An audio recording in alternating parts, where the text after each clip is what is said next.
Was it time? Great, you know, find a place like that, it just feels right. You gotta Your call soul him Reverend just right, Edwards. doesn't it? Is this St. Teresa? That's great. I like that. I like that. It's a very nice mask, and people Are you always gonna say, call him "Where's Reverend that?" Edwards in your remarks? Kind of important. Yeah. So we're gonna start then with after the I meeting? see, I probably Back there in February, February the How's 8th. How's the 9:30 church week. or school going? School board last night. Yeah. With me. Still got a pack. No. Okay, let's call the meeting to order. Start with the Pledge of Allegiance, followed by the invocation.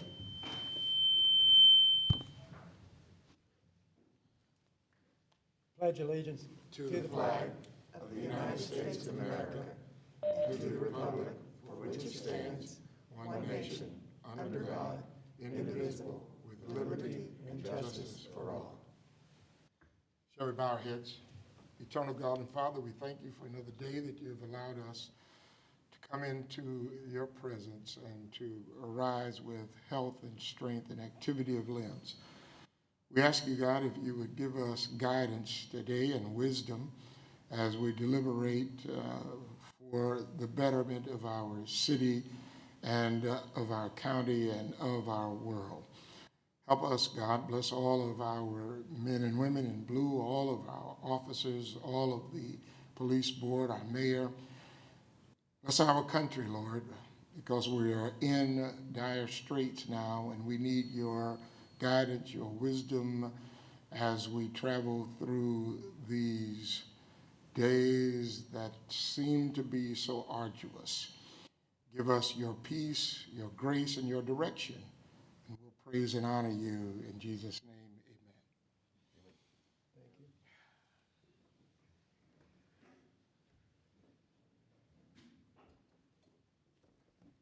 Thank you. We have Councilwoman Shields on the phone, I believe, or on Zoom, or, and Heather Hall around also. But anyway, Councilwoman Shields.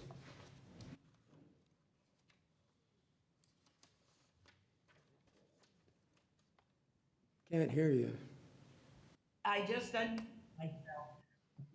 Thank you. Thank you for this opportunity to appear before you again. I guess this is my third time to come here to talk about the budget and to provide information to you. Before we get into the subject of the budget though, I would like to raise just briefly with all of you the issue of the body cameras. You guys did great work in getting a no-match, almost $1 million grant from the federal government to provide our officers, at least I think 400 of them, with body cameras.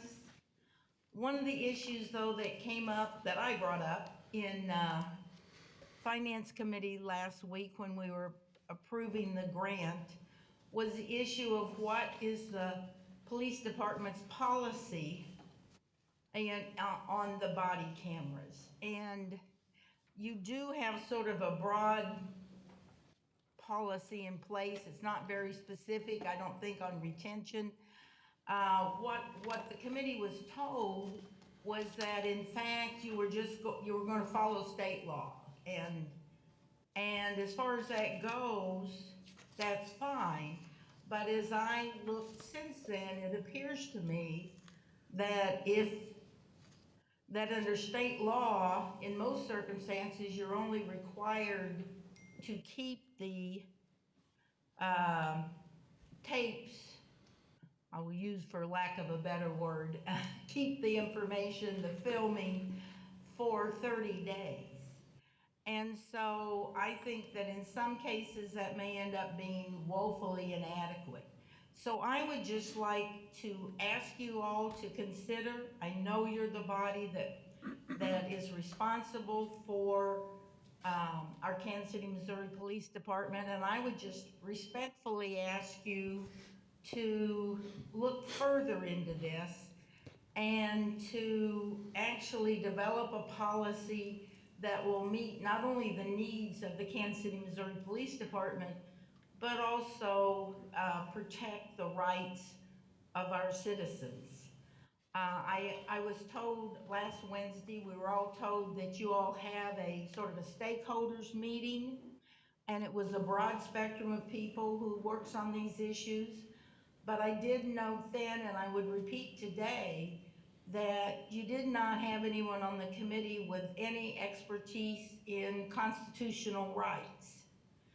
And I'm just fearful that if you all do not develop a thoughtful policy on this issue, not just with retention, but other issues that perhaps should be addressed, that we're going to end up with the body cameras not being the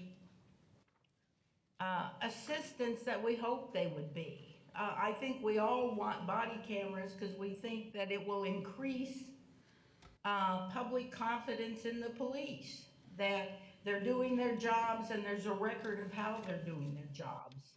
But if some of these issues aren't addressed in a very systematic way, I think rather than increasing public confidence, we're gonna find in the future that it is just one more item eroding confidence in our police department. So that's just my thoughts on this subject, and I hope you all would consider taking some action on them.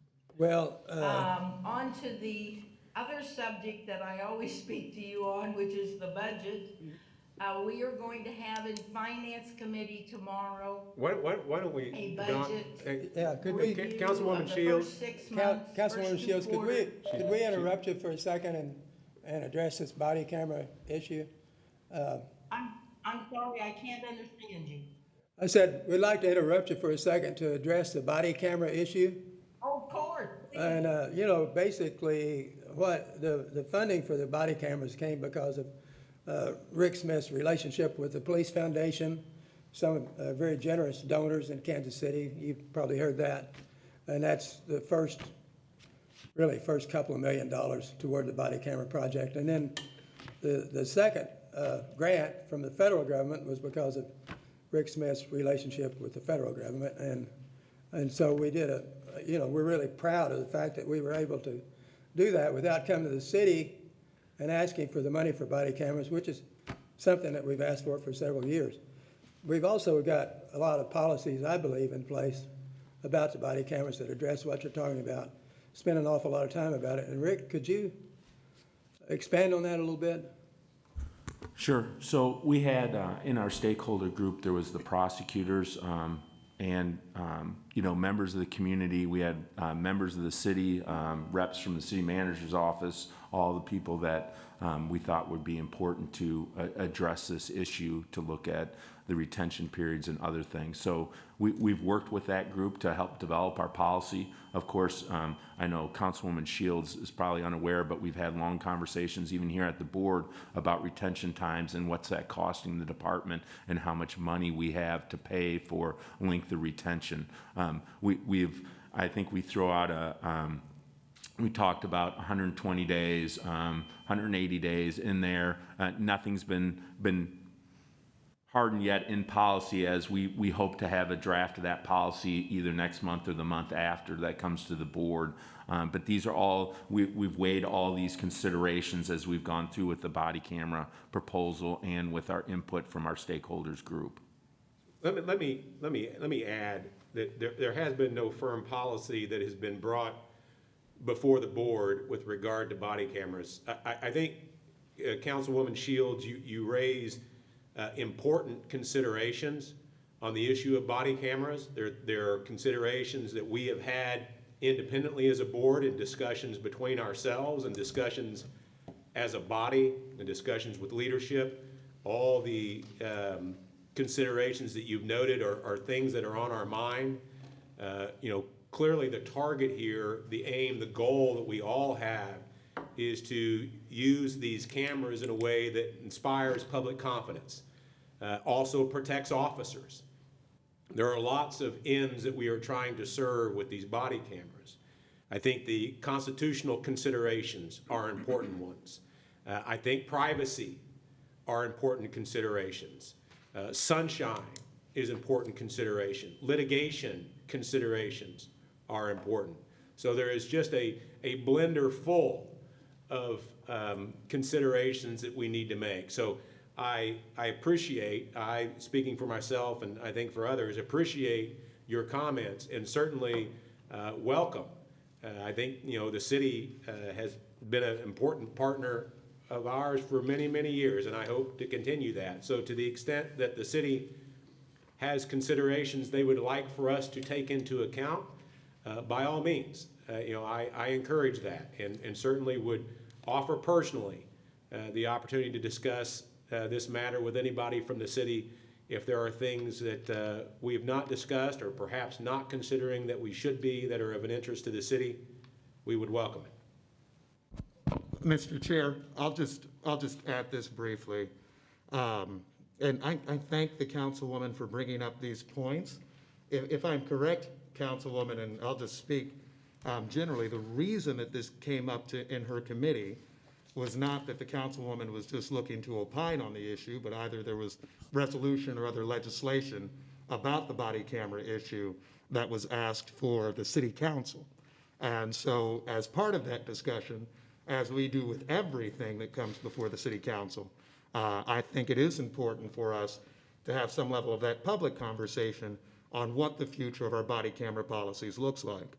In terms of the budget implications, we are all very grateful for the chief's efforts and others to get the funding, the initial funding, but we also recognize that as the years go by, the taxpayers, through whatever means, will help pay for storage, will help pay for the ongoing processes with this, most likely, as happens with many other things. And so that's why whenever you're receiving either a grant or anything like this in a new program, we want to make sure we roll it out correctly.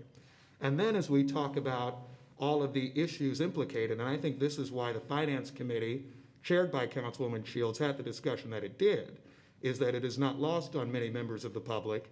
If you look at, for example, the city of Louisville, in the Breonna Taylor shooting where body cameras are largely turned off, there is some question as to how can we make sure that we don't run into some sort of problem where the presence of body cameras and their non-use actually exacerbates public angst and public concern. So that's why I think this conversation is warranted from the councilwoman. And I would just say, so long as legislation is introduced in the city council to support the rollout of such a program, then I think it is very ripe for the councilwoman and her colleagues to have that type of discussion and those level of questions. And I think that's why she brought it up today. I don't think anybody disagrees with that. I think it's also important that we not let perfect be the enemy of good. That we're never going to get this just exactly right out of the gate. This is going to be a fluid process for us. And so I think it's important that we remain open-minded and open ears to the criticisms and thoughts of others as we try to hit the right mark as this policy undoubtedly evolves. Well, I think that's right. And all good conversation. There are a lot of things to consider. We're in the process of doing that, and we'll keep working at it. So please go ahead with your presentation.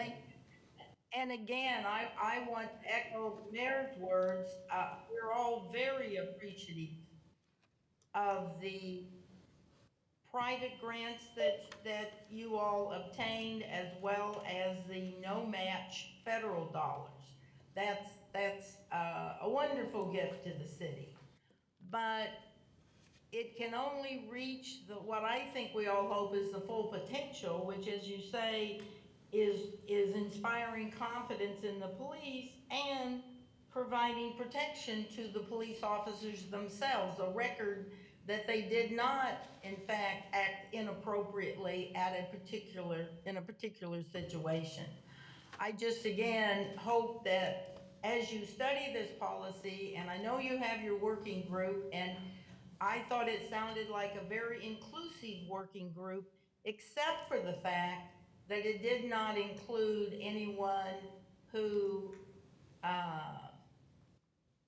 I think is looking at it from the point of view of the civil rights of the individual citizens. And I would just encourage you to include your group to do that. And that could be any number of people. It could be a constitutional lawyer. It could be somebody from the American Civil Liberties Union.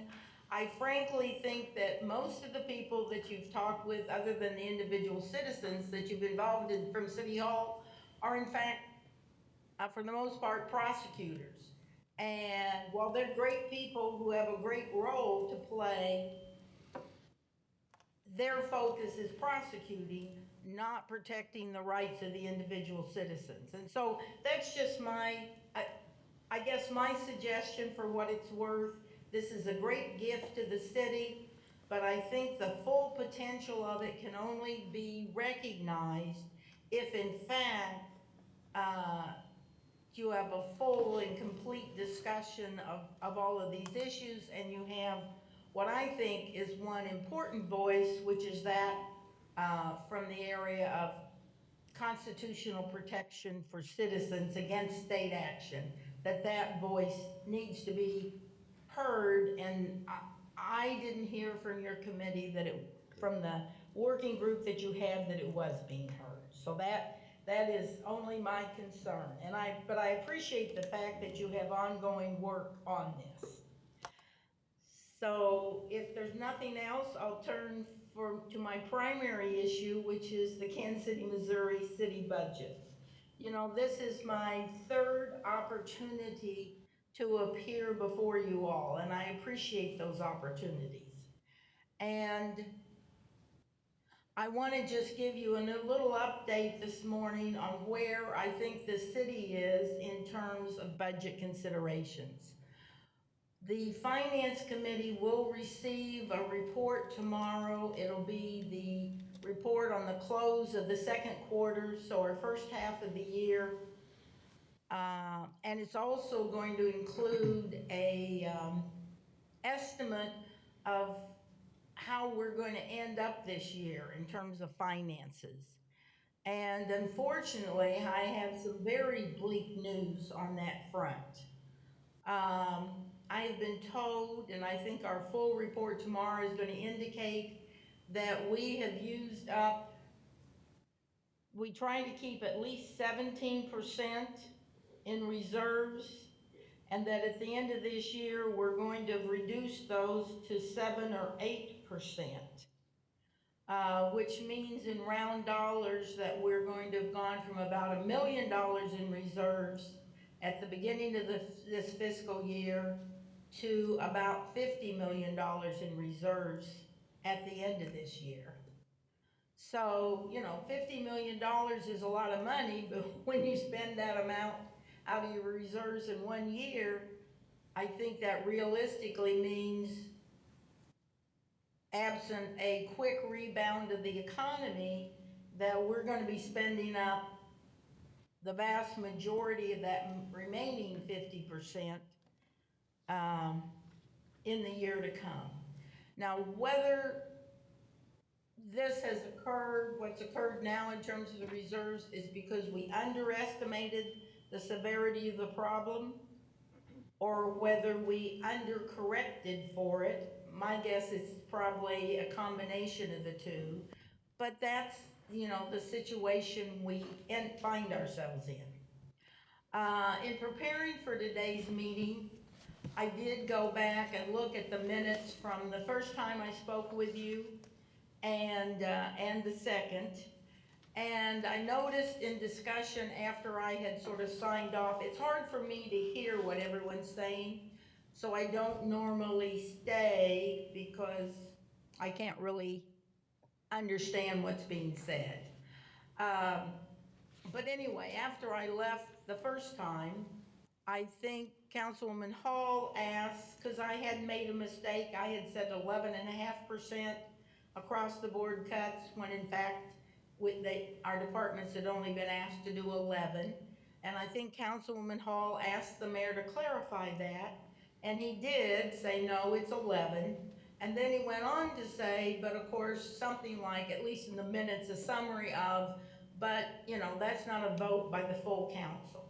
And And obviously, certainly it isn't, that isn't really how our budget process works. We don't normally say to staff, here's how we want you to handle the budget. Instead, the staff, working with department heads and with the city manager, and ultimately the mayor and the city manager bring a budget forward to the council to address all of the different needs that the city has and expenses that we need to meet. And so I was just thinking that today, maybe what might be helpful, since it is the city manager's and mayor's budget that's going to be brought forward to us in a few weeks, that maybe the mayor, I mean, I think you all know my position, which is our revenues are desperately down. I don't see a major change in that over the next year. We've used up half our reserves, or will have by the end of April of 2021. And so I thought maybe it might be enlightening and helpful to all of us if the mayor would just sort of give us an outline of how he sees the city budget going, the one that's going to be brought forward in February, and how he sees the police department as playing a role in that.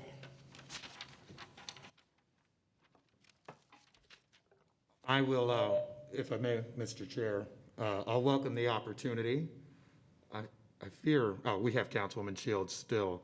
A few different things to note. I think that what we have directed, and Councilwoman Shields is aware as well, is the city manager and staff to try to find as many cost savings as possible so that if we can find tens of millions of dollars of savings, which is hard to do, but something we're looking to do, then that can reduce the necessary amounts of reductions that you would have to all relevant departments.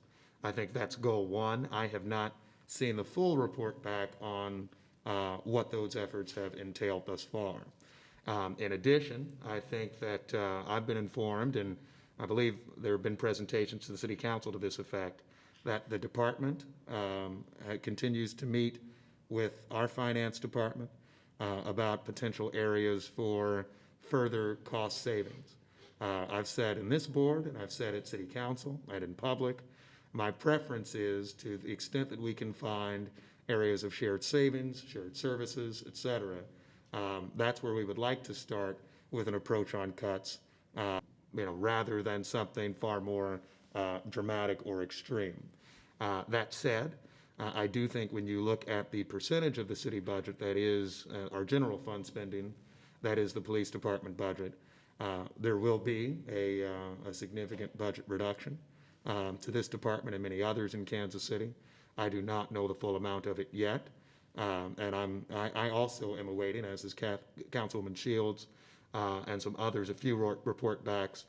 First of all, on what our revenues were in our last quarter, where other savings might be, other administrative changes we may be able to make to the city, and revenue estimates for the next year, i.e., what are our predictions on earnings tax revenues, other certain types of tax revenues.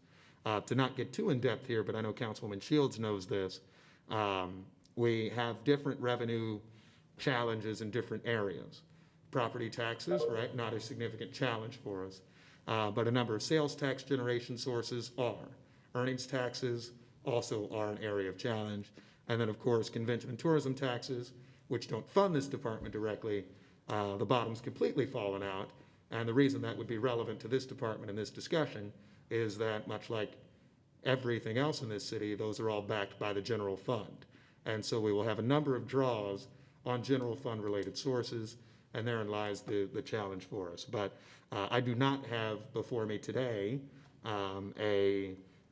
what percentage the cut would be for the police department type of document or answer. I know our staff is working towards that, and we'll try to work as efficiently as we can. I also would encourage, and this is an area where I think Councilwoman Shields and I would agree, because we've discussed it a few times, I would strongly encourage and advise this department, because we won't have another chance to say this before the final budget, I think, to work as closely with city staff, finance department, and others in terms of where cost savings can be found for the budget document to be as helpful as it possibly can be. I don't want us to, get in unnecessary debates about what the cuts mean, and I think part of the reason I had Councilwoman Shields start showing up to these meetings, part of the reason that we've all had the discussions we've had, is because we do want to work together collaboratively on what we can do to address the budget issues. But that would be what I have to share for now. Let me add, if I might. I've had recent conversations with the chief about the budget situation, about the desires of the city to try to combine or to find areas of cost savings. Councilwoman Shields, I have listened intensely at your comments the last couple of meetings. I appreciate those very much. I have said to anyone willing to listen that, speaking for myself individually as a member of this board, I am more than willing to engage in conversations around resources, around areas of efficiencies and savings. I will not do so, however, to a degree or a level where I believe it threatens my obligation to protect the sovereignty of this board. So it is not, I do not serve as a commissioner in this way, in this model, at my pleasure. It is a statutory creation. And as a sworn member of the board, I have an obligation, no matter my choosing, to protect the integrity of that sovereignty. I intend to do that. I do not want that to be misread, however, as a lack of interest or a lack of respect or a lack of appreciation for the relationship we have with the city. I don't believe anyone who has followed me at all over the last 3.5 years could believe such a thing. So I am more than willing to have those conversations and make those considerations. I will tell you I do have concerns because I know there have been recent discussions and movements by the mayor, by certain members of city government to try to, quote, take over local control, quote, of this police department. So whether and to what extent that has crept itself in to conversations about the budget is a concern to me. I think it's something that I have a duty to guard against and to consider as part of this, all the while recognizing the reality of our financial situation in this city. It would be foolish for one not to recognize that this city is going to does find itself in a fiscal predicament. So I recognize the reality. So I'm not intending to talk out both sides of my mouth. I just want to be balanced and fair in my own reflections of what I see as the important considerations here. I know that, as we talk about this police department, any concept one has of us operating on a significant degree of fat would be mistaken. Most of what we have is bone, to say nothing of muscle. So when we start to talk about 11% reductions, I don't know where it comes from, other than just continuing to carve out bone, continuing to carve out personnel. And I, for one, and again, I recognize the fiscal realities, but the fact that we have nothing in the canister in terms of resupply on our personnel, that we will rue the day, as necessary as it may be, when we have less. Any concept that less is more in policing is made by someone without much experience doing it. So I am gravely concerned for the future of this department, where we are in matters of personnel. Last comment with respect to the consolidation of services. Several years ago, I supported Mayor James in the One IT initiative. I've been around this business a long time, 30 years in government work. I will tell you that one of the things that I find most pleasing about this police department and its structure are the efficiencies that we're able to create and the, relatively speaking, low level of bureaucracy and administration when it comes to dealing with vendor contracts and relationships. The One IT initiative, which I supported as president of this board, has not worked out very well for us, both in terms of personnel allocation by the city and also in terms of our vendors being paid and compensated. There's been a deterioration of those relationships. It hasn't worked very well to my understanding. Certainly the department can speak for itself in that regard. So I just want to, Mayor, in reflection of your comments, make those comments from my own perspective. Well, thank you. I appreciate your comments. I have to tell you that I probably differ. I'm getting a lot of feedback. I don't know if you all can understand me. We Yeah, can. we can. We hear you. Okay. As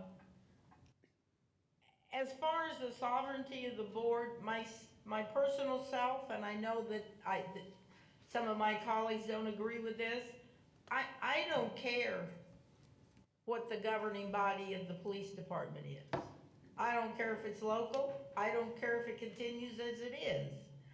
I think my issue is that we need a body that actually is in charge of the police department and can recognize and is willing to recognize uh, financial reality. So you're not having me anyone who's trying to push towards local control. I just want control. I just want responsible actions in light of the broader picture. And that's my only purpose in coming here 3 times to talk to you about the budget situation of the city. But I thank you for your courtesy in all those times, and I thank you for indulging me to come and speak with you. Other than that, unless there's some questions, I'm quite ready to let you go on with your meeting. Yeah, well, Councilwoman Shields, just one last comment, again, Commissioner Garrett here, just one last comment in that regard. You know, if we find ourselves in a place where we simply just don't agree, that doesn't mean that this board is not actually in charge of the police department. So I want it understood that I intend to be a good faith participant in conversations with you, in conversations with anyone. I am willing, my phone number is readily available. I am absolutely willing at any point at any time to have any conversation anywhere with anyone about this budget, about efficiencies, about considerations that we can make in this police department with regard to the fiscal realities. I am 100% engaged. But if we find ourselves in a position where we disagree, I want it to be understood that that does not mean that we are not actually in charge of this police department. So I think I speak for the board in saying, Councilwoman Shields, that we recognize the reality. I don't want any of my comments to reflect the thought or notion that we think there's some pile of money you're sitting on that you're just not telling us about. That's not the reality. So I don't want my comments misconstrued in that regard. So I appreciate your willingness and interest in coming to us, and I again express my willingness with you or anyone else at the city to be a meaningful and good faith participant in these conversations. Mr. Chairman. Thank you all for your time. Well, Mr. Chairman and Councilwoman Shields, I'll just add one thing. And I will say that it is my view that respect is a two-way street. I don't know what you think, but I spend a good amount of my time, as you could probably tell from Councilwoman Shields' question, in trying to find ways that we can have a budget that in many ways won't have as extensive a cut as has been discussed. If I wanted to, I could just say, let's do an 11% budget, and since it's half mine under the city charter, could just introduce it and save us all this time, which is kind of what Councilwoman Shields' question was directed at. So I don't know what y'all think we may be trying to control or anything under the sun, but I know I get up every day, and I named Councilwoman Shields as finance chair because she's been in politics for 4 decades, for the very reason that we're trying to spend time to be as fair as possible to the women and men of this department. And there's a reason that I started with respect as a two-way street. I did not come up with the 11% number, nor did Councilwoman Shields. Our city staff, and looking at budget cuts and reductions and revenue concerns, said to every department of the city, the people who pick up trash, the people who plow the snow, the people who are good Kansas City employees as well, can you lay out how you would survive an 11% cut? And every department, except for this one, provided us with some answer of how they could sustain it, including the Kansas City Fire Department that often doesn't do such things. And so we are left in a position now where we are trying to come up with ways that we can be fair in addressing what the issues are. Not only did we not get an 11% estimate, we got a final budget from this board, and I say this respectfully, that I don't believe actually estimated any reduction, at least as from last year's budget. Or I guess it sustained whatever reduction was issued at mid-year. I understand the reasons for it, and I understand that as soon as that happened, if we're talking about press comments, I had to do press responses when people asked me, are you closing 2 police stations? Are you laying off 400 officers? That was 6 months before the budget that still has not been introduced was actually to be introduced. Councilwoman Shields, myself, the new city manager, the past city manager, the finance department, and everybody on this city council, and I say this respectfully to them, because nobody's trying to harm this department, nobody's trying to make the people of Kansas City any less safe. I live in a block where 2 people got murdered this summer.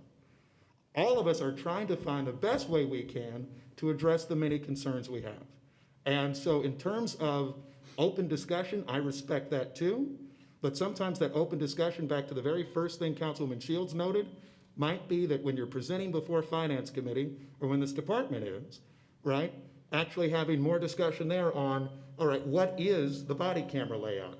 What are budget savings issues? What can work, not just what has not worked? I've heard 1,000 times about one IT failing, but you know, a lot of jurisdictions figure it out, have police departments that work with cities to make those things work.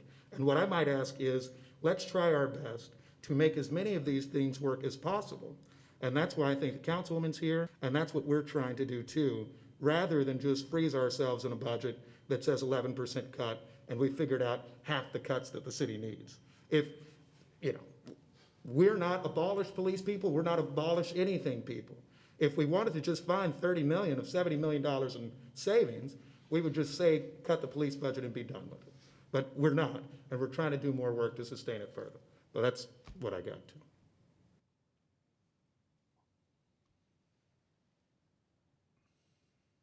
All right, let's move along. Okay, thank you, Councilwoman Shields.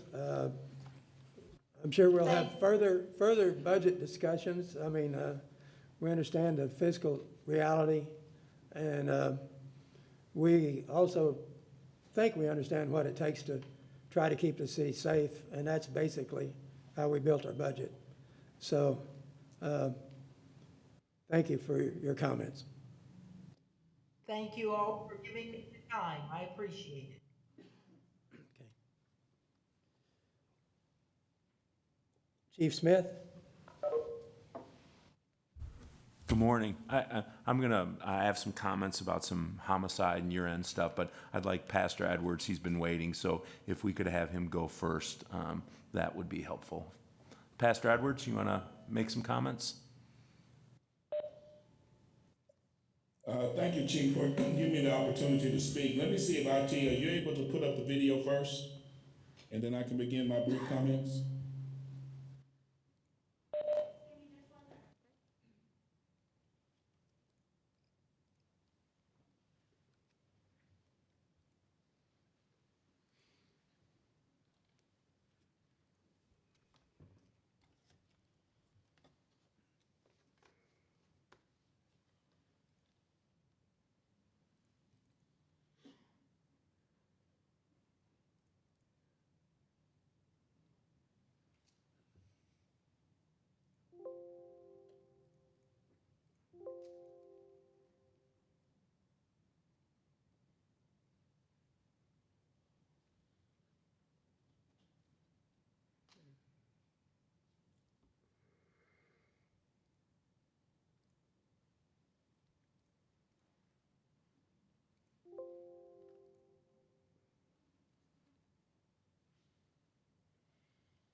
I don't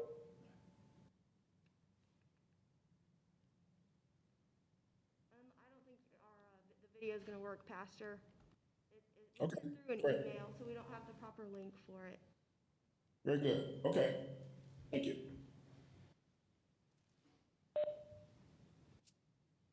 Well, good morning, everyone. Let me just kind of begin my remarks by just kind of summarizing where getting to the heart of the matter is.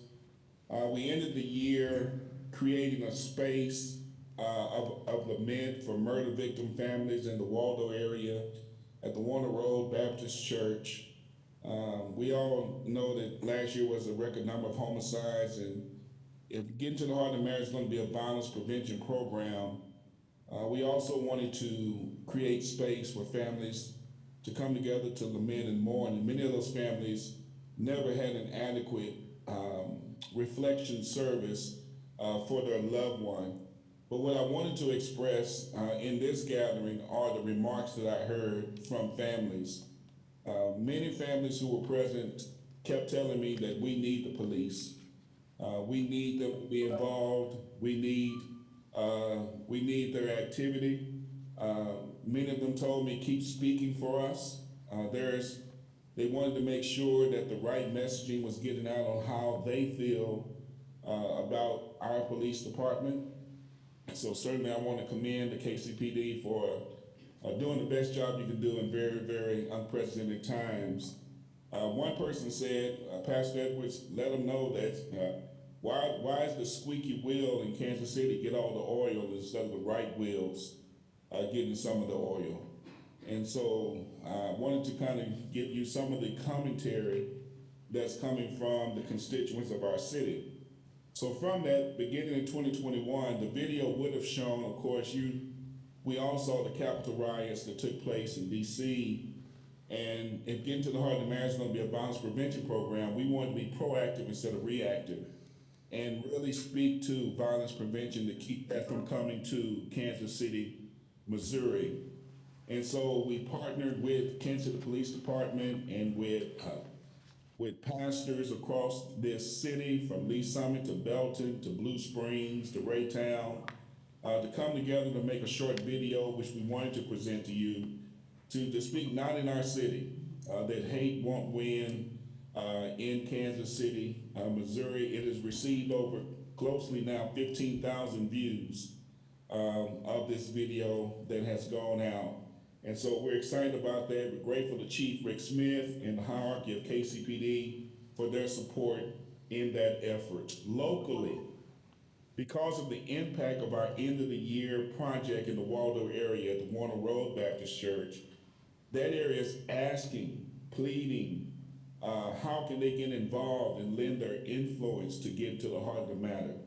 To me, that's a big achievement because, to be quite frankly, they had kind of turned a deaf ear and a blind eye to KCPD in that area.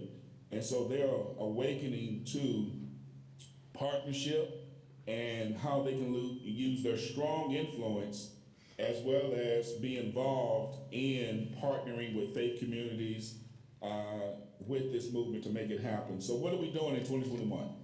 2021, we're targeting neighborhood associations along with our faith communities within the police divisions to strengthen, to understand the unique challenges, to hear from ground zero what's working, what's not working, what can we do better. Grateful for Chief Smith to really have an opportunity to engage with Get to the Heart of the Matter along with some of the majors and commanders real soon to talk about race, to talk about what does it look like to understand things from another person's perspective. Not that we have to agree, but that we can see things from another lens. And so that is something I'm hopeful for in the next 2 or 3 weeks that Chief Smith has given his head nod to that happening. Looking forward to meeting, just shout out to East Patrol CIO Patrick Bird. Looking forward to meeting with him this afternoon to talk about targeted approaches that we can do in that East Patrol Division area to help strengthen relationships. And so getting to the heart of the matter is strong, getting to the heart of the matter is active.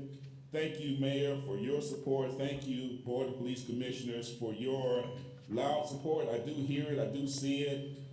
Thank you for putting me in contact with key people around this city to keep this initiative moving forward. So I'm grateful. Thank you, Chief. Thank you, Chief, Pastor. Before he signs off, I'd really like to thank Reverend Edwards, along with Reverend Lindsay and Reverend Cleaver for this initiative. I think it's already made some difference, and I think it has the potential to make an awful lot of difference in our relationships within the community of Kansas City, Missouri. So thank you very much, Reverend Edwards. And I want to also echo that and would like the opportunity, as I've mentioned, the chief, to meet with you all as well. Pastor Edwards, I think you guys have done remarkable work, you and your colleagues, and just very much appreciate the manner in which you have engaged with this police department. And from all my conversations through the chief, you've done so in a very objective manner, setting aside the emotion and the passion that understandably surrounds these issues. You come at it in a very dispassionate way, and that's not to discount or render your feelings about it unemotional. Rather, it's to suggest your experience with problem solving, and problem solving requires a dispassionate approach. And I just want to say, commend you and thank you for that. It is incredibly important. I don't even know what's second when it comes to the importance of this board, of the relationship this department has with the African American community. It is absolutely essential. For one, they are valued and important members of our community. But two, just look at the numbers. Look at the homicide stats. Look at the perpetrators and the victims of homicides year after year. It runs 74 to 82% year after year after year after year. Look at our violent calls for service on 911. It's year after year after year after year. We're not making this stuff up. This isn't a police issue. This is where these calls, this is where these needs, this is where this crime is being affected and impacted. If you look at crash statistics, pull up the crash statistics. They've been available in this board book. And see in East Patrol how it's a disproportional number of our traffic fatalities happen in East Patrol, 74% of which aren't wearing safety belts. So there's all kinds of disproportional impact happening here in the African American community, and it can only be made better with the continued efforts that you and your colleagues have made. So I just want to personally thank you for those efforts. I know they've been tremendous and they're valued. I want to mention, Chief, that Reverend Evans, I did get a chance to see the video. It is a very good video, and unfortunately, it doesn't come up today. But Chief, thank you for reaching out, and it's a great program, and I look forward to expanding it even more. I'd like to see the video. Can IT work on that and have it ready at the end of the meeting? Absolutely, we'll work on it. Thank you.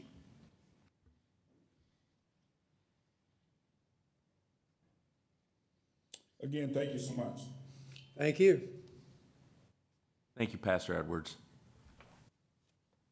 All right, keep the discussion on some of the violent crime. I put out media and I put out a blog last week on the homicides. And of course, we've ended the year, we have 176 with the 2 that were credited to last year. And just for the public's knowledge, I wanted everyone to know that we follow state guidelines in this, how we classify the homicides and at what point, and when we come up to the calendar year, whether it's when the harmful action occurs or when the subject dies, that is all determined by the state guidelines and state reporting. So I just wanted everyone to be aware that's how those numbers pan out and where they go on which year. Of course, record year of homicides. We put out the blog to say that we were trending in the right direction. This year, we've had obviously another violent start to the year. It's very unfortunate. But I think some of our efforts that we had made through the year were making a difference.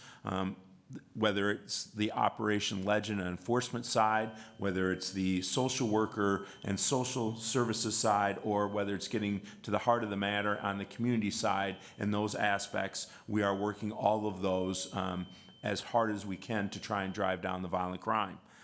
So just some stats, if you haven't seen the blog. Not all the national data from 2020 has been compiled yet, but FBI statistics from the first 9 months show that homicides were up 20.9% in America.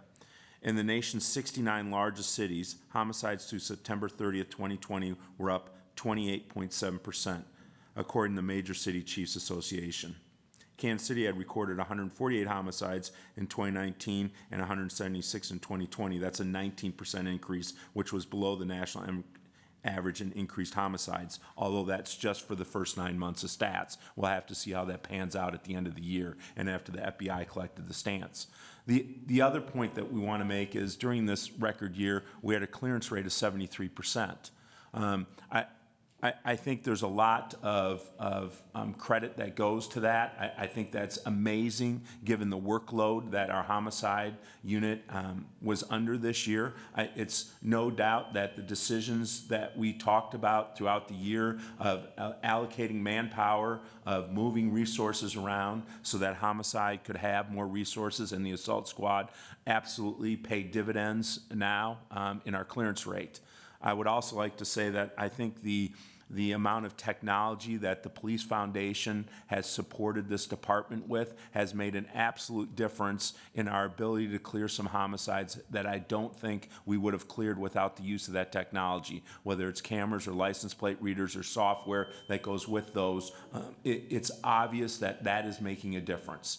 I would also like to say I do think there is a bright spot that we wouldn't be at that clearance rate without the cooperation of the community. And that I think there is a telling sign there that if we're at that level of clearance rate, we'd have to have cooperation from our citizens when we are investigating these crimes, or we would not be there. So I know we hear frequently that there is so much mistrust that no one would talk to the police, but I'm not sure that that's always the case when we get to the homicide side of it. It appears to me that we are getting cooperation when needed so we can make these cases. And I think that is helpful that, you know, we acknowledge that our citizens that when needed, these are hard decisions for people to make when they're involved in violent crime, for some of them to come forward. And I would just like to acknowledge that those that do, we appreciate it and that they are contributing to making our city safer.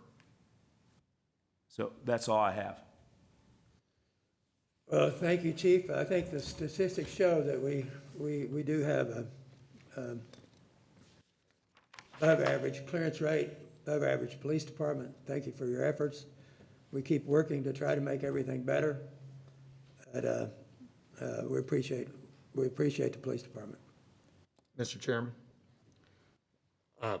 if I may, and Chief, thank you for that report. I should have written down, because there was something you said during that presentation that I really appreciated, which is, and it relates to the Pastor Edwards segment, which is building community trust and helping us solve crimes and address issues long term. I think what I have seen this department do, I think what everyone's trying to do in this ecosystem is to, however you see it, try to find ways we can build more trust with the community, the police department, any other stakeholders. And that's going to be important for us in 2021 and long after. And so I'm glad we recognize that. A question I might have, and I have two, and I'll let you know in advance because I don't like to throw things at you out of nowhere. The second one's going to relate to homelessness and how we're addressing those populations. The first one is based on, I think, our latest homicide, a 16-year-old victim whose brother had been killed some years ago as well. Can we talk about victim support services, how when you have a teenager or a kid who has experienced that trauma near them, particularly related to homicide, what is the department doing, or who do we work with to try to find some way to break that cycle, recognizing that unfortunately so many of our victims have been exposed to homicide before? We have a victim advocate up in violent crimes, Jennifer Miller, who handles the side with homicide victims' families. And some of that is just pointing them to social services and to state agencies that offer relief, right, to some sort of financial relief to people who are victims of violent crimes. If we have follow-up and most likely involving things with juveniles and some of our homicides. Our social workers will also engage. I don't know if we have on this particular one yet, but they're usually referred to at the station level in that geographical area. When we have our crime meetings here on Wednesday, we talk about, are we getting social workers to those people, and are we offering services of what we can to try and break that cycle of violence. So we have several levels that we try on. You know, and I will tell you, Mayor, it's hit and miss. We have some families who are very welcome, and of course it's hard because you feel like you're already too late, but you're trying to yet not have other things occur after this homicide. We also talk about risk for retaliation. If there is a homicide of someone, is the victim's family out to seek revenge for the killing of their loved one, and do we address those people up front and say, hey, we don't want you to engage in this, we have this, we are working this investigation, or let us handle it, those sorts of things. And we engage in those activities also as we go through these cases, and we talk about them at both shoot review and the crime meeting. One thing I also want you to talk about briefly, there are critiques occasionally, and we're used to them, but that there is no plan for crime and those sorts of things. I know even in recent weeks and months, both with the No Violence Alliance as it exists now and what its next step is, and other efforts to reach out on prevention and intervention. Can you talk about some of the efforts or even conversations the department's been a part of, so that the public does know there is work being done every single day in that area? Sure. As you know, Mayor, we are a participant in the Public Safety Partnership through the Department of Justice and the U.S. Attorney's Office. We have been. A matter of fact, several of the changes we made were based on suggestions of their overall crime strategies that they think we should have, and best practices from across the country when they come and visit here, or whether we send people to other cities to find out what they're doing. So as you know, Shoot Review evolved from that. It's also had talked to the No Violence Alliance, how they thought they should retool and focus more on individuals versus groups. Again, we are going through a process of evaluating our No Violence Alliance and the strategies. I think we've had one meeting this December where a new strategy and a proposal paper has been put forth, and we are waiting to have an executive board meeting to discuss that proposals and the direction there.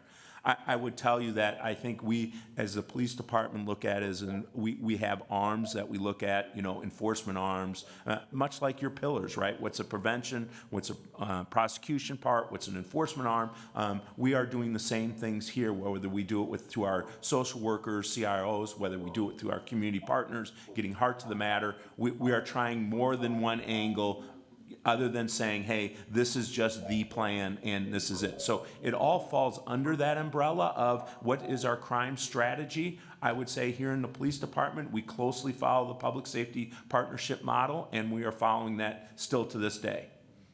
And for clarity, correct me if I'm wrong, public safety partnership includes this department, the city, mayor's office, health department, Jackson County prosecutor's office, U.S. Attorney's office, and community organizations are part of that discussion as well.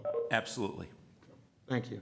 And then I just want to make sure I follow up on this. There's been some discussion on departmental policies with unhoused populations when you address people.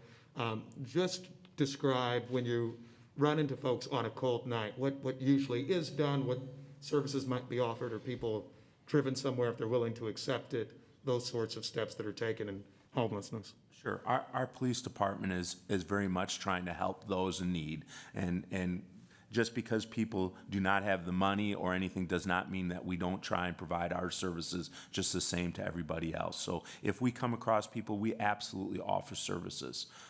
We want people to be out of the cold. We want them to be healthy. We tell them we have a list of agencies that we can go to. We check on people. Some of our beat officers know people that they need to check on. Some of our community interaction officers also know of where the major camps are and things like that, and we have interactions there. I think some of the discussion became about sweeps and talking about, and like raiding camps. I will tell you that no officer goes out in the car in that night and say, hey, everyone's got to move their tent. Now, I will say, if you're on private property and we have a complaint, then that person who owns that property has the right to ask people to leave. And we would engage in that activity like we would anybody else, whether they're homeless or any other reason.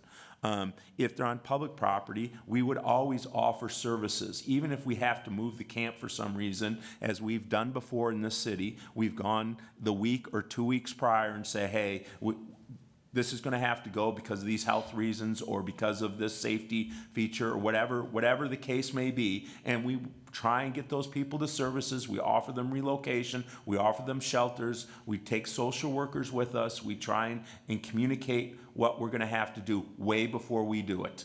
And then there is times where we've had to move camps. I will tell you one of the most documented one was down on Beardsley Road after the fire in the bridge, and there was grave concern about the safety of the people there and what was happening and the destruction of property that occurred because of the camp. So, at that time, we did engage with many other partners. It wasn't just the police department to go down there and try and get people to move out of that area. And am I correct in noting the department never takes property? That's solid waste follows up or other agencies? Okay. That's correct. And we have legal documents on the arrest and property and all of those kinds of things, bulletins that go out to all our members explaining all of those conditions and what's expected.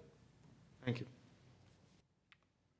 Do we have any kind of partnership with the Red Cross or anybody that we call as well when that kind of situation comes up? Sure. City Union Mission, Restart. Yes, we have. What's the one on Admiral? Sorry, I'm getting old. Yes, we have organizations we work with constantly. I was just over there on a tour to tour their facility. We refer people to those places all the time. I think the challenge is, commissioners, some of our people don't want to accept that. Right. As you know, to get in a shelter comes with terms and conditions. Mainly, you can't be drinking or using narcotics and things like that. And sometimes people are in a state that's hard to give up. And that is the challenge with some of our population out there, is how do we get them the help that they need, and how do we get them to realize that they would benefit if they accepted that help, right? It's been a challenge for years, not just in this city, but across the nation, about trying to get people to accept that. But yes, we work with our partners all the time.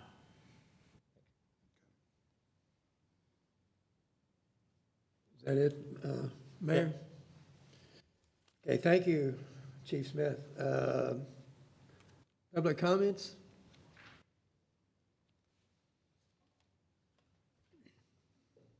The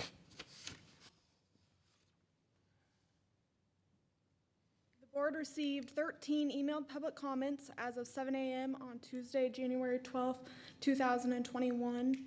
Each email was forwarded to the board members for their review prior to today's meeting. Public comment emails received will be posted on the KCPD website following today's meeting.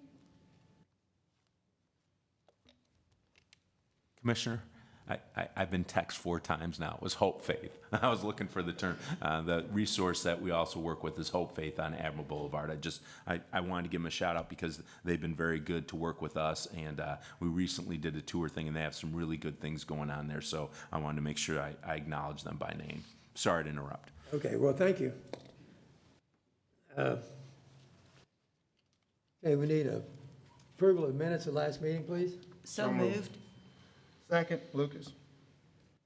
Moved by Commissioner Tolberg, second by Mayor Lucas. All in favor? Aye. Okay, Deputy Chief True. Morning, Commissioners and Mayor. My items are located under tab B. The first item is a budget transfer. This transfer is needed to move funds now compared to when we put the budget together. So I do ask for your approval on these transfers. Move approval. Second. Moved by Commissioner Dean, second by Mayor Lucas. All in favor? Aye. Okay. Thank you. My second item, on December 8th, 2020, the Board of Police Commissioners approved the acceptance of funds for the body-worn camera project. This request is to purchase 475 Panasonic Mark IV body-worn cameras and peripheral equipment utilizing those funds. I recommend purchasing the cameras and equipment from Turnkey Mobile at a cost of $798,995. Mr. Chairman, I'd like to hold this proposal. There was a company called Digital Ally that they sent something to my office. I sent them here. They had offered us 1 year of storage on digital material for free. And I haven't seen whether we got a proposal from them or whether it was considered. So I would like to hold this until we make sure that that company, Digital Ally, was able to put in a bid. Can I address that a little bit, Commissioner? Yeah. We've already selected this through the bid process and the vendor. That was, I don't know, you all approved it a year ago, I believe. We already went to Panasonic. So we've already been through the bid process for this cameras and for the storage for this material way back a year ago. Is this the second set of cameras or because I thought there was a first set and now this is a second set? It is, but it will be the same technology. We wouldn't be able to mix the technologies, not without spending millions of dollars. So we are adding to the existing base of cameras we have. This will allow us to expand the cameras to some other units in the police department other than just patrol. So that's why we went out and got the grant. And it was due to Operation Legend and to work with that, those enforcement efforts. That was the key behind getting this grant. And these folks don't offer us any storage at all other than the 30 days? It was built into our pricing when we did the original camera selection.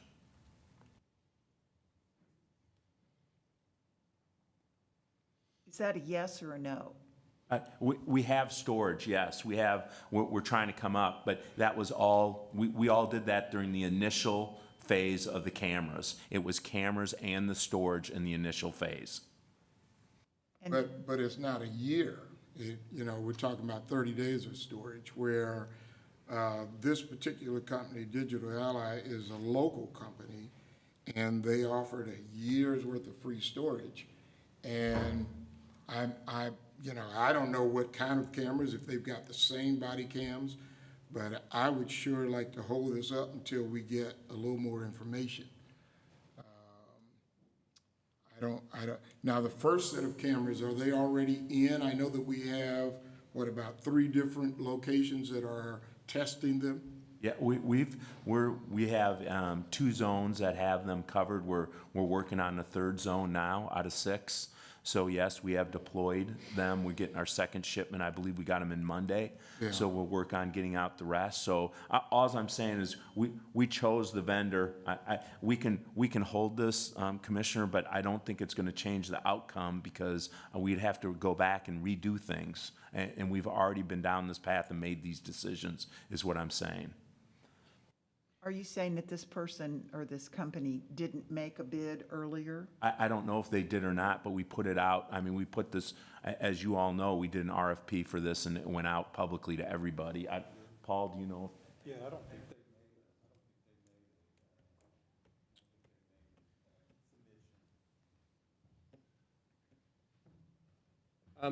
I had spoke with that company even, they did put in for the original bid. They did not win the bid after our RFP process. And I'm not sure I think we may not be talking apples to apples on the 30 days. We have considerably, we have storage right now to hold video currently with the in-car system for up to a year. We're monitoring data, data rates now with the body-worn cameras we're testing. I don't think we would ever be in a position where there was 30 days of storage for any of our video. That the storage package was part of the whole bid process. So it's already built, it's a lot of it's proprietary with the Panasonic system. So I don't even know if what's being proposed from this other company likely wouldn't be compatible because most of these companies are so proprietary, no matter what vendor you're using. So hopefully that clarifies that a little bit. So, but is there a possibility to go back before we approve this and have these folks add us some storage?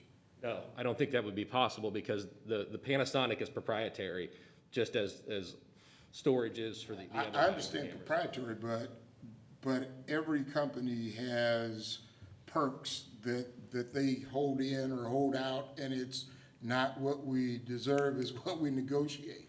And so I think if the board holds out and tells them, we need a year of storage in this for the same price, I'm not for passing this until we go back and get some clear delineation on what the storage time is going to be, and until we understand it specifically, I'm not for passing this. We would have, I think if we wanted to go to that company, we would have to switch to their I'm body not talking camera. about switching companies, I'm talking about making sure that this company is going to offer us either cloud storage or some kind of storage, because storage is expensive. Right. But if we get it negotiated up front, then, you know, a year's worth of storage is much better than 30 days, 60 days, 90 days. Yeah, the storage has already been negotiated. This is just to purchase more cameras. So this company has nothing to do with storage? Which company? This, Turnkey Mobile? yes. No, that's just for the hardware.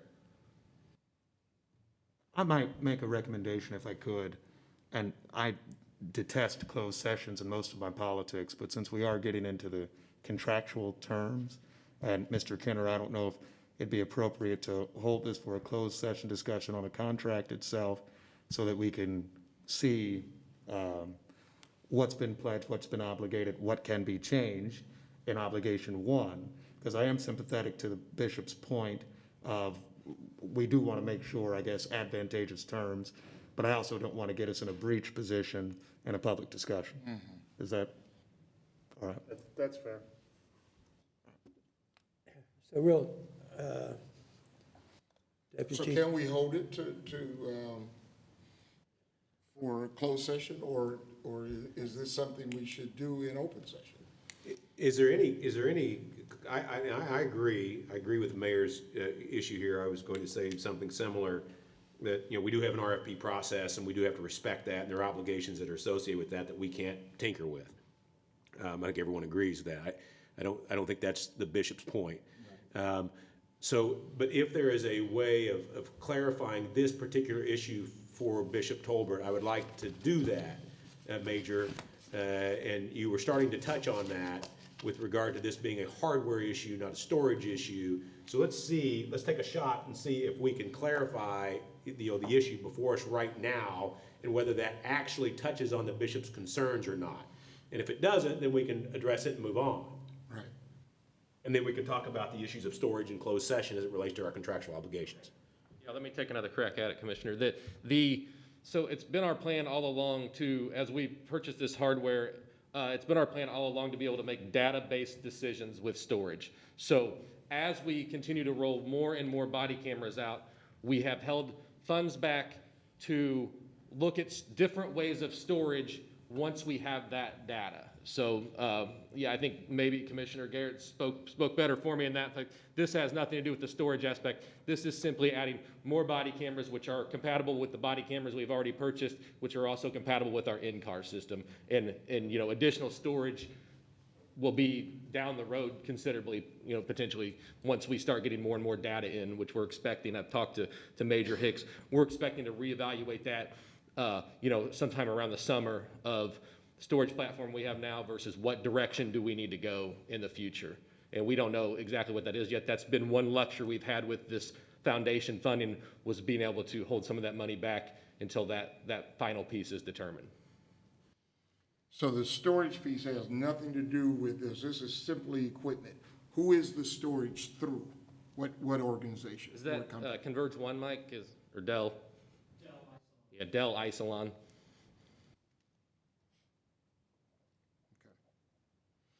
All right. that helps me. So, Yeah. So I'll make the motion. So move. Second. moved by Commissioner Tolberg, second by Commissioner Garrett. All in favor, say aye. Aye. Aye. Thank you. My next item is the Communications Unit update. On January 24th, the Communications Unit will transfer from they're currently on the 8-hour work plan. They will transfer to the 10-hour work plan. So they're excited about that. And right now, our current staffing is 105 members, so we are only down one, thanks to the good efforts of the Communications Unit staff and the Human Resources staff. And I will stand for any other questions. Congratulations, that's wonderful. Great. So you look for the 10-hour shift to be beneficial. It will be. We'll have more members working more times, so we'll have better coverage. Very good, thank you. And general discussion, or is that it? I have a couple of questions, Colonel. First, in public comments a few meetings ago, someone suggested, one of the members of the public, that the police department pays bonuses to people. Does the police department pay bonuses? No, we do not. We don't pay the bonuses to anyone, right? That is correct. No commanders, right? That's correct. We do not pay any bonuses. Thank you. Another comment was made, I believe in that same meeting, suggesting that the department should have purchased their automobiles directly from the manufacturers, Toyota, General Motors, Ford, whoever. And we didn't do that. Can you explain why the department didn't purchase those vehicles from the manufacturers?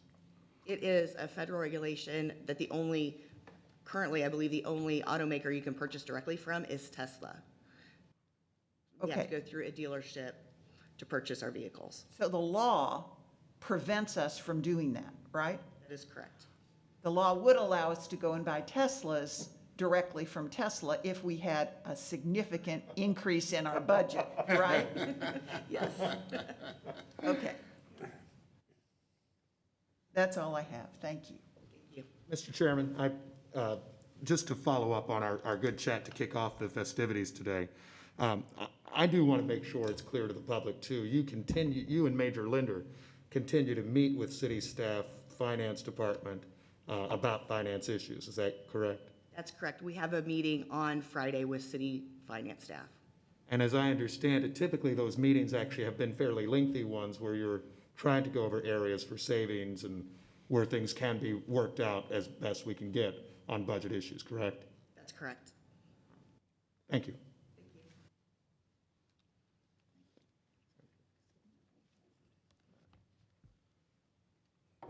Thank you, Colonel True. Professional Development and Research Bureau? Good morning, Commissioners, Mr. Mayor. My items under tab C, current academy class summary. Notice that that class is now down to 7 entrant officers. We had a couple that were dismissed due to accumulation of missed hours, and then one who resigned for personal reasons. Those 2 that were dismissed actually are being recycled to the next class, which actually began yesterday. This class is still scheduled to graduate on February 18. Any questions about that? You had a class start yesterday? Yes, it was a class of 25, and just for clarification, that is all outside agency personnel. We do not have any KCPD entrant officers in this class. Still waiting to see what transpires with the budget before we can move forward with the class. Just a couple comments regarding the PAL Center. PAL youth attendance for the month of December was at 570, so attendance still remains strong there. Also, during December, the PAL holiday event was held at the PAL Center. The center was set up in order to maintain social distancing and COVID guidelines, and they were actually able to cycle through roughly 100 families, distributing much-needed winter clothing for the kids. The PAL board also was able to present gift cards to Aldi's, a $100 gift card for each PAL family. And then as the families cycled through and downstairs, the parents went out one door and the kids were able to select a gift for their parent or guardian to give to them at Christmas time. There were a number of private donors who made this event possible, but it was roughly $25,000 came in toward this event. And it really was a special night for the kids. It brought a little bit of normalcy to their life in the midst of everything that's going on. If there aren't any questions, I would draw your attention to tab J for several items under the consent agenda. We're gonna take a quick break. We lost the feed, and so we'll break for 5 minutes and be right back. Cover that.